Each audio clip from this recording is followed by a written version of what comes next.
ایک ضروری مسئلہ زکوٰۃ کا ہے جو عموماً پہلے بیان کیا جاتا تھا لیکن اس مرتبہ اس میں تاخیر ہوئی ہے۔ اسلام کے 4 فرائض میں نماز، روزہ اور اس کے بعد زکوٰۃ اور حج، زکوٰۃ بھی شامل ہے۔ ایک عبادت خالص بدنی ہے جس کو نماز کہتے ہیں، اور ایک عبادت خالص مالی ہے جس کو زکوٰۃ کہتے ہیں۔ روزہ بھی بدنی عبادت ہے لیکن اس میں کچھ کرنا نہیں ہے بلکہ چند اعمال سے رکنا ہے، اور حج ایسی عبادت ہے جس میں مال بھی خرچ کیا جاتا ہے، عمل بھی کیا جاتا ہے، اس کو مال اور عمل کی مشترک عبادت کہا جاتا ہے۔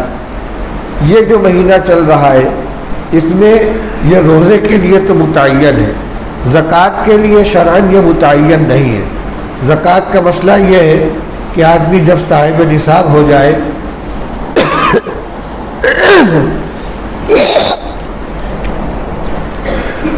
تو صاحب نصاب ہونے کے بعد جب سال مکمل ہو تو اس پر زکوٰۃ فرض ہوتی ہے، یعنی ادائیگی ضروری ہوتی ہے۔ نصاب کیا ہے؟ 52.5 تولہ چاندی، جس کا آج کل وزن ہوتا ہے 612 گرام۔ اتنی چاندی کی ملکیت کسی کے پاس ہو، چاہے چاندی ہو، چاہے اس کی قیمت کے برابر روپیہ ہو، چاہے سونا چاندی دونوں ملا کر اتنی مالیت کا زیور ہو، چاہے نقد روپیہ ہو یا کچھ فالتو روپیہ، سونا چاندی مال تجارت سب ملا کر ہو تو صاحب نصاب ہو جاتا ہے۔ کہنے کا مقصد یہ ہے کہ زکوٰۃ کو اللہ تعالیٰ نے جس اہتمام کے ساتھ قرآن پاک میں نماز کے ساتھ ہر موقع پر ذکر فرمایا ہے، اقیموا الصلاۃ وآتوا الزکاۃ، یقیمون الصلاۃ ویؤتون الزکاۃ، اس سے معلوم ہوتا ہے کہ زکوٰۃ بھی عام طور سے لوگوں پر فرض ہوتی ہے۔ صاحب نصاب ہونا کوئی بہت بڑی چیز نہیں ہے۔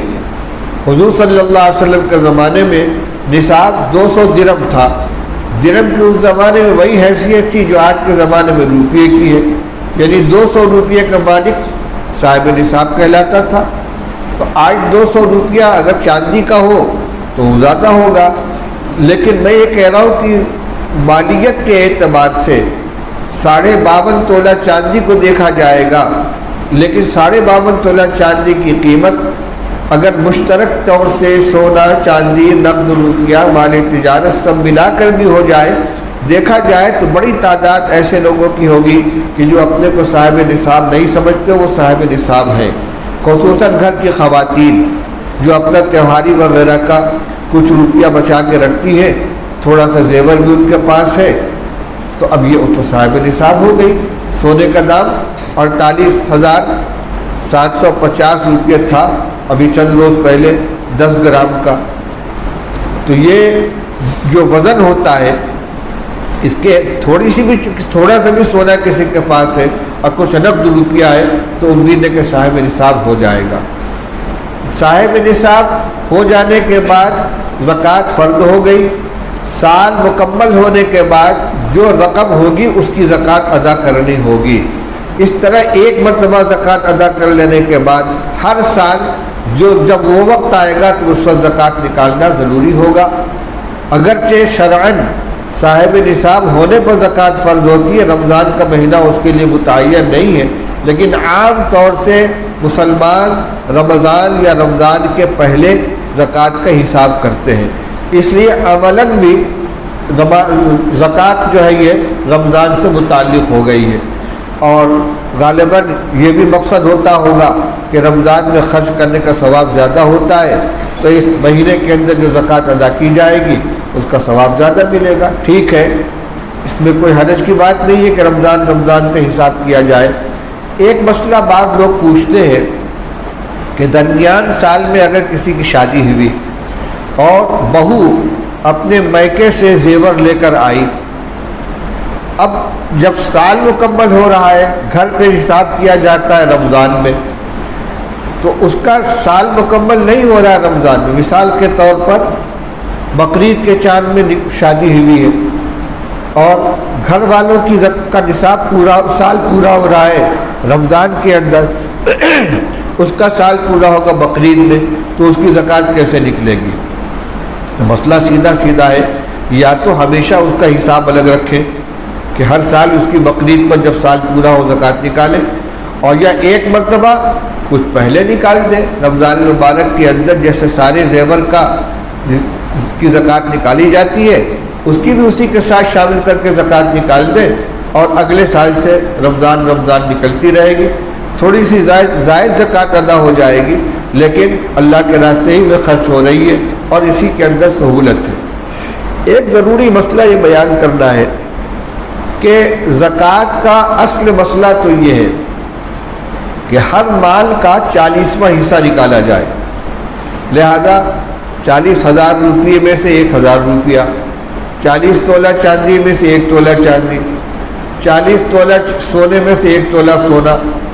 اسی طرح جو آدمی جس چیز کی تجارت کر رہا ہو، مال تجارت، اصل یہ ہے کہ اس مال کا 40واں حصہ نکالا جائے، لیکن ظاہر بات ہے کہ ہر مال تجارت فقراء کے لیے، مستحقین کے لیے مفید نہیں ہوتا۔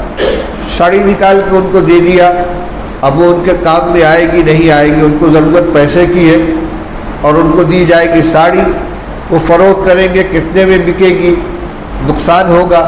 اس لیے سب سے زیادہ کارآمد چیز آدمی کے لیے پیسہ ہوتا ہے، اس لیے پیسے کی شکل میں زکوٰۃ نکالی جاتی ہے، اور یہ بہتر شکل ہے۔ صدقہ فطر ہو یا زکوٰۃ ہو، نقد پیسے کی شکل میں نکالنے میں آدمی ہر ضرورت میں اپنی پوری کر سکتا ہے۔ میں جو بات بیان کرنا چاہتا ہوں وہ یہ ہے کہ بعض لوگ اپنے مال کا بالکل ردی حصہ، جو ڈیڈ اسٹاک ہے، جو بالکل فروخت نہیں ہو رہا ہے، جس کو ہم لوگ راحتیہ کہتے ہیں، اس کو جوڑ کر کم سے کم دام میں جوڑ کر اس کو زکوٰۃ میں نکال دیتے ہیں۔ یہ زکوٰۃ کی روح کے خلاف ہے۔ اللہ تعالیٰ ارشاد فرماتے ہیں انفقوا من طیبات ما رزقناکم ولا تیمموا الخبیث منہ تنفقون ولستم بآخذیہ الا ان تغمضوا فیہ۔ اے ایمان والو، اللہ کے راستے میں جو کچھ ہم نے تم کو دیا ہے اس میں سے اچھی چیزیں خرچ کیا کرو، اور ردی چیز کا ارادہ مت کرو خرچ کرنے کے لیے، کیونکہ اگر وہ تم کو ملے تو تم لینے کے لیے تیار نہیں ہوگے، الا یہ کہ چشم پوشی سے کام لو۔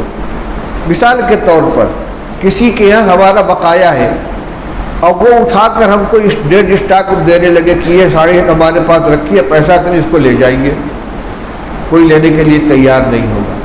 جیسے روزہ عبادت ہے، اچھا سے اچھا روزہ ہونا چاہیے، نماز عبادت ہے، اچھی سے اچھی نماز ادا کرنی چاہیے، بنانے کی کوشش کرنی چاہیے، سنت کے مطابق ہو، خشوع و خضوع کے ساتھ ہو، اچھی طرح طہارت کر کے نماز ادا کی جائے، روزے کو ان تمام چیزوں سے بچایا جائے جس سے روزہ خراب ہوتا ہے۔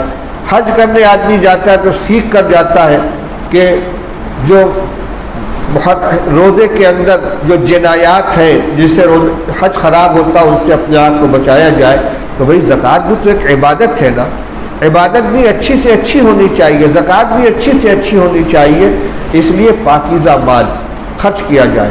اور صحابہ رضی اللہ تعالیٰ عنہ کی زندگی تو ہمارے لیے نمونہ ہے۔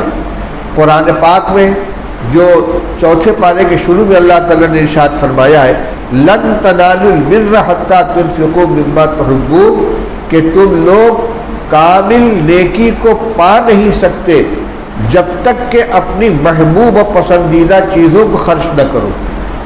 جب یہ آیت نازل ہوئی تھی تو ہر صحابی کو یہی فکر تھی کہ مجھے سب سے زیادہ پیاری کیا چیز ہے، سب سے زیادہ جو چیز پیاری تھی، محبوب تھی، اس کو خرچ کیا۔ کسی کو کوئی باندی بہت محبوب تھی، اس کو آزاد کر دیا۔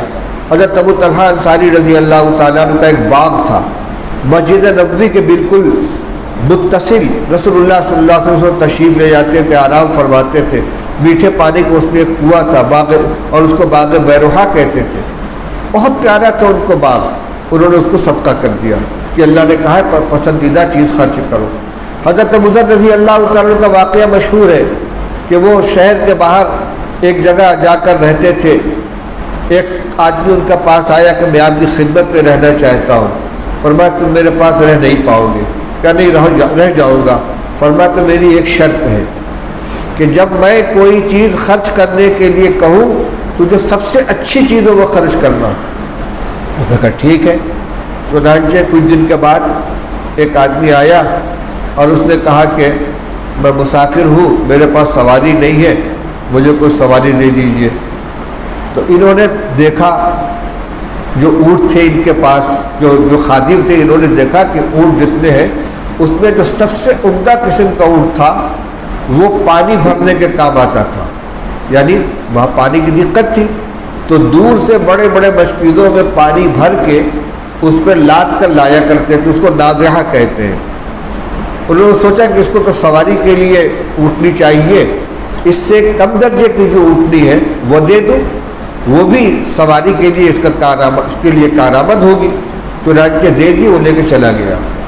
ابو ذر رضی اللہ عنہ تشریف لائے، فرمایا کوئی آیا تھا، کہا ایک مسافر آیا تھا، اس کو اونٹنی کی ضرورت تھی سواری کے لیے، میں نے دے دیا۔ کہ کون سی دی؟ کہ فلاں دی۔ کہ یہ کیوں نہیں دی؟ اس نے کہا حضرت وہ پانی بھرنے کے لیے آپ کو کی ضرورت کے لیے میں نے روک لیا تھا۔ فرما جانتے ہو میری ضرورت کا دن کون سا ہے؟ میری ضرورت کا دن وہ ہے جس دن نہ اولاد کام آئے گی، نہ مال کام آئے گا، کوئی چیز نہیں ہوگی، وہ میری ضرورت کا دن ہے۔ تم میرے پاس رہ نہیں سکتے، تم شرط پوری نہیں کر سکتے، بھاگ جاؤ یہاں سے۔ خرچ نہ کرنے پر نکال دیا کہ سب سے عمدہ اونٹنی کیوں نہیں دی۔ اس لیے بھائی زکوٰۃ کے اندر یا صدقات کے اندر جو چیز ہم نکالیں تو اچھی چیز نکالیں۔ ایک چیز اور ہے کہ اگر کوئی چیز ہمارے کام کی نہیں ہے، ضائع کرنے سے بہتر یہ ہے کہ کسی غریب آدمی کو دے دیا جائے۔ میں اس کو منع نہیں کر رہا ہوں، کپڑا چھوٹا ہو گیا، پرانا ہو گیا، گھر میں مزدوری کام کرنے والی ہے، اس کو دے دیا، ہم خود نہیں پہنیں گے اور اس کو نہیں دیں گے تو ضائع کر دیں گے، تو ضائع کرنے سے بہتر کہ اس کو دے دیں۔ اسی طریقے سے گھر میں بچا ہوا کھانا ہے، مزدوری ہے، اس کو دے دیا، لیکن صرف اس پر اکتفا نہ کریں بلکہ اچھی چیزیں بھی خرچ کرنی چاہیے، کھانے پینے کے اندر بھی، پیسے میں بھی، کپڑے میں بھی، تاکہ ان آیات کے اوپر بھی عمل ہو سکے۔ یا الذین آمنوا انفقوا من طیبات ما رزقناکم، ہم ہی نے تم کو دیا ہے، اپنی دی ہوئی چیز اپنے راستے میں خرچ کرنے کے لیے ہم کہہ رہے ہیں، ہم نے جو تم کو دیا اس میں کی پاکیزہ چیزیں ہمارے راستے میں خرچ کیا کرو، یہ اللہ کا حکم ہے۔ اور فرمایا کہ ردی چیزوں کا ارادہ مت کیا کرو خرچ کرنے کے لیے، کیونکہ وہ تم کو ملے تو خود لینے کے لیے تیار نہیں ہوں گے۔